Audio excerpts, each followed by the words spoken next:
제25장. 그때 천국은 마치 등을 들고 신랑을 맞으러 나간 10 처녀와 같다 하리니 그 중에 5은 미련하고 5은 슬기 있는 자라. 미련한 자들은 등을 가지되 기름을 가지지 아니하고 슬기 있는 자들은 그릇에 기름을 담아 등과 함께 가져갔더니 신랑이 더디옴으로 다 졸며 잘세. 밤중에 소리가 나되 보라 신랑이로다 맞으러 나오라 하매 이에 그 처녀들이 다 일어나 등을 준비할세. 미련한 자들이 슬기 있는 자들에게 이르되 우리 등불이 꺼져가니 너희 기름을 좀 나눠달라 하거늘 슬기 있는 자들이 대답하여 이르되 우리와 너희가 쓰기에 다 부족할까 하노니 차라리 파는 자들에게 가서 너희 쓸 것을 사라 하니 그들이 사러 간 사이에 신랑이 오므로 준비하였던 자들은 함께 혼인잔치에 들어가고 문은 닫힌지라. 그 후에 남은 처녀들이 와서 이르되 주여 주여 우리에게 열어주소서. 대답하여 이르되 진실로 너희에게 이르노니 내가 너희를 알지 못하노라 하였느니라. 그런즉 깨어있으라. 너희는 그날과 그때를 알지 못하느니라.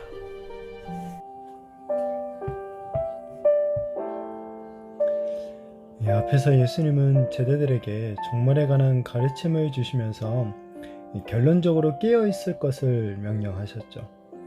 이어서 이제 오늘부터는 이 깨어있는 것이 무엇인지를 구체적으로 설명해 주시기 위해서 3가지 비유를 갖다가 말씀해 주십니다. 오늘 그 첫 번째 비유로 일명 10처녀 비유를 말씀해 주십니다.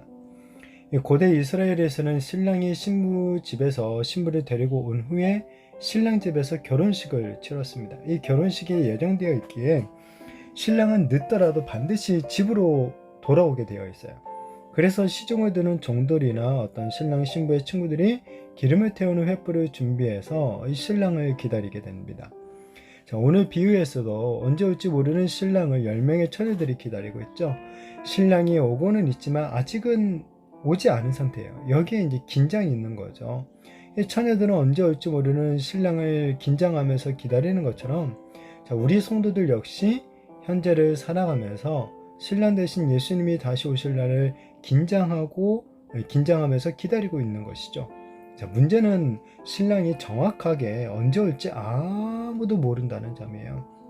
그래서 10처녀들이 다 등을 가지고 있는데 이 중요한 차이점이 생기죠. 미련한 5처녀들은 여분의 기름을 준비하지 않았고 슬기 있는 5처녀들은 여분의 기름을 준비했다라는 점입니다. 신랑이 늦도록 오지를 않습니다. 그러자 10처녀 모두가 졸다가 잠까지 들어버렸어요. 자, 여기서 주님의 재림을 깨어 기다린다라는 것이 단순히 잠을 자지 않고 깨어있는 것이 아니다라는 것을 알 수가 있죠. 이 시한부 종말론을 전파하는 이단들의 문제점이 여기에 있어요. 이들은 재림의 날과 시를 계시받았다라고 하면서 이 사람들을 갖다가 일정한 장소에 모아놓고 그들의 일상생활을 아예 중단시키는 등의 어떤 준비를 시키는 거죠. 그러면서 자신들이야말로 깨어있는 것이다 라는 그런 주장들을 펼칩니다. 그러나 깨어있다라는 것이 일상을 포기하고 교회에만 모여가지고 막 흰 옷을 입고 예배만 막 드리는 거, 주구장창 드리는 거, 그게 절대 아니다라는 것을 우리는 여기서 볼 수가 있는 거죠. 신랑이 갑자기 온다라는 소리가 들리자 처녀들이 일어납니다. 그리고 신랑을 맞을 등을 준비해요. 그런데 문제가 생기죠. 이 여분의 기름을 준비하지 않았던 미련한 5처녀의 등불이 꺼져가는 거예요. 이에 미련한 5처녀가 여분의 기름을 준비했던 슬기로운 5처녀에게 기름을 빌려 달라고 부탁을 합니다. 나눠달라고. 자, 그러나 슬기로운 5처녀는 혹시 기름을 이렇게 나눠줬다가 모두 다 이게 부족해지고 등이 꺼져버리면 안 되니까 빨리 기름 장소에 가서 기름을 니들이 알아서 사라 라고 대답합니다. 어떻게 보면 이 슬기로운 5처녀들이 너무 좀 매정해 보여요, 대답이. 자, 그러나 이 처녀들의 사명이 있죠. 결혼식장에서 등불을 계속 밝혀야 될 사명이 있어요. 이렇게 매정해 보이더라도 이건 어쩔 수가 없는 거죠. 자, 이것은 또한 마지막 때를 위한 이 준비라는 것, 이 준비성이라는 것은 결국 스스로 책임져야 될 문제다라는 것을 말해줘요. 그 누구도 삶을 대신 책임져 줄 수가 없는 거죠.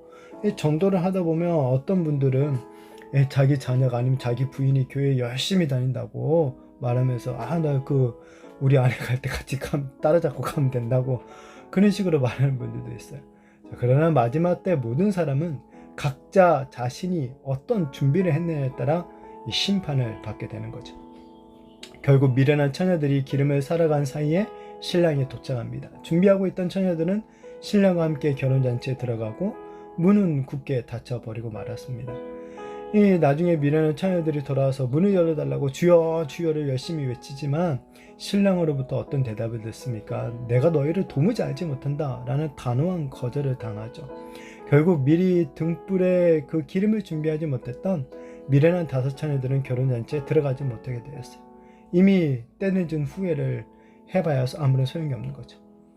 주님의 재림을 준비하는 것 또한 그날이 오기 전에만 가능하다라는 거예요. 일단 그날이 오게 되면 더 이상 준비가 불가능합니다. 한번 닫힌 문은 절대 다시 열리지 않습니다. 또 다른 기회가 절대 주어지지 않는다는 거죠. 그렇게 이 예수님은 이 10처녀 비유를 마무리하시면서 뭐라고 하십니까? 깨어있으라 라고 말씀하시죠. 왜냐하면 예수님의 재림이 언제일지 알지 못하기 때문에 그렇다는 거예요. 깨어있으라 라는 이 주님의 말씀은 다른 말로 하면 또한 준비하고 있으라 라는 말과 같은 거죠.